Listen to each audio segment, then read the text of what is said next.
We have an update on the Amanda Knox story. The student from Seattle was convicted of murder in Italy last year, and now a former FBI agent has taken a close look at the case and has begun to ask the question, was this young woman wrongfully convicted?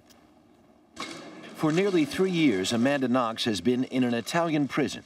She's currently appealing her conviction for the November 2007 murder of her roommate, 21-year-old Meredith Kircher. Knox was sentenced to 26 years in prison. Her former boyfriend, Raffaele Solicito, who was also convicted, received 25 years. Prosecutors say the two slit Kircher's throat after she refused to take part in a sexual game. The Knox family says the prosecution had no physical evidence linking Amanda to the crime scene and that she was coerced into giving a confession after hours of badgering by police. Steve Moore, a retired FBI agent, followed the Amanda Knox trial and had no doubt she was guilty.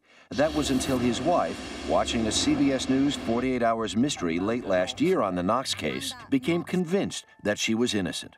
Moore investigated himself, examining trial transcripts, police and autopsy reports, and analyzing videotape of police gathering evidence at the crime scene. What he didn't see was any evidence for the prosecution's theory.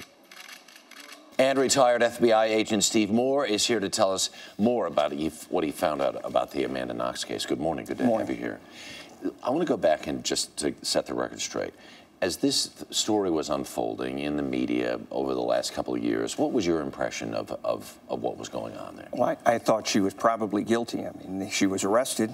She was, everything I was hearing from the news indicated to me that she was arrested. They were saying things like she did a bleach cleanup, all sorts of stuff that I later found out just wasn't true. Right. And was it your wife who had seen a 48 hours? Yeah. My wife watched a 48 hours and came to me and said, "Hey, Steve, you know, what about this girl? She's innocent." And I said, you know, people who are arrested always say they're innocent, and tried to prove to her why the show had overreached. Right.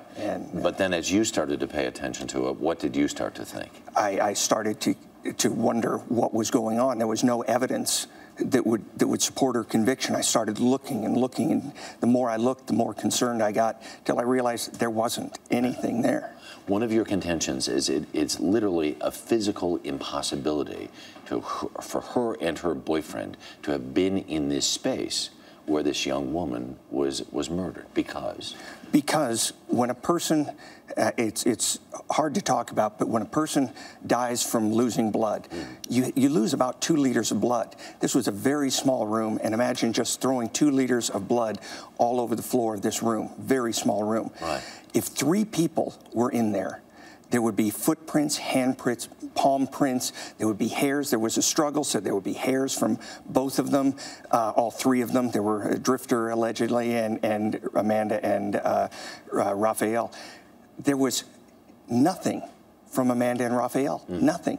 The drifter left footprints, palm prints, bloody fingerprints, DNA, saliva. He left everything all over the room. Right. There was all that for one person. There was not anything for Amanda and Raphael. I mean, when you really think about it, just take a step away to think about a scene like that much blood all over the floor, there would have had to have been some physical evidence left there. And as best you know, and as best as has been corroborated by looking through all the evidence, there is none. I have looked through hours of the crime scene video. I have seen the crime scene video that was started when the police arrived. There's nothing to put them in that room. I want to jump to the confession. What is the thing that you prosecutors say about confessions? Well, which one are you going for? Well, the one about you can always get the confession. It's just a little harder when somebody's innocent. The bad joke is you can always, I can convict anyone. It's just the innocent take a little bit more time. And so in terms of her confession, you feel it was basically coerced?